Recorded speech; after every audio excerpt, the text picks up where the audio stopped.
listening to what you said, that India has been asked to lead in noise reduction, etc. It strikes me that there is so much we have to do, not so much in data and analytics, and of course all that follows, but sheer intent. Well, I think we still have an intent problem. I mean, we seem to be sitting pretty that we have to be net zero by 2070, and 2070 is certainly beyond my lifetime. So one would ask, why? So why should we care? So I think it's important for us to sensitize people very early. I mean, I still remember I was speaking at the Asia Society in Tianjin, China. This is almost 15 years ago. And one of the new chief ministers, I will not name the state, she actually went up on the podium and said that, look, as far as I'm concerned, the next 30 development.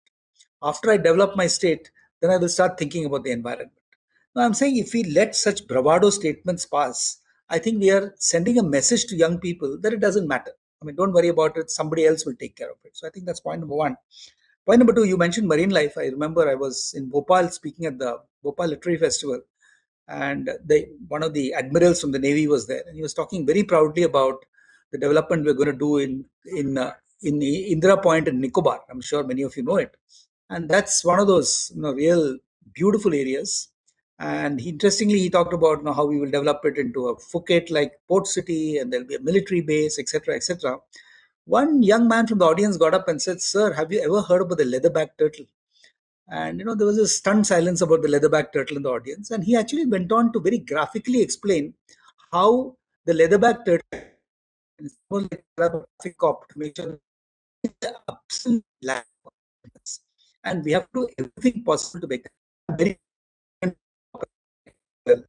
Almost research, global research.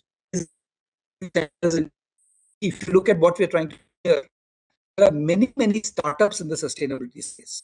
And I think each one of us, when we met startups or we advise large corporations like Honeywell or anybody else, not just ESG reporting, it's not saying that look, we have a sustainability agenda and we know which of the SDGs to take off, but to really say that right from schools, which is an initiative we're doing in Pune with our former MP Shrimati Vandana Chavan, getting school children to get sense of climate change, etc., to corporates, to the social sector, is a huge initiative. Honestly, delighted with doing it in space. I completely agree that if we don't protect not only land animals but also marine species and the oceans, we are going to ask for trouble at some point of time. We see the impacts of climate change. So I wish you absolutely all and look forward to staying engaged with the initiative. Thank you, and thank you for inviting me.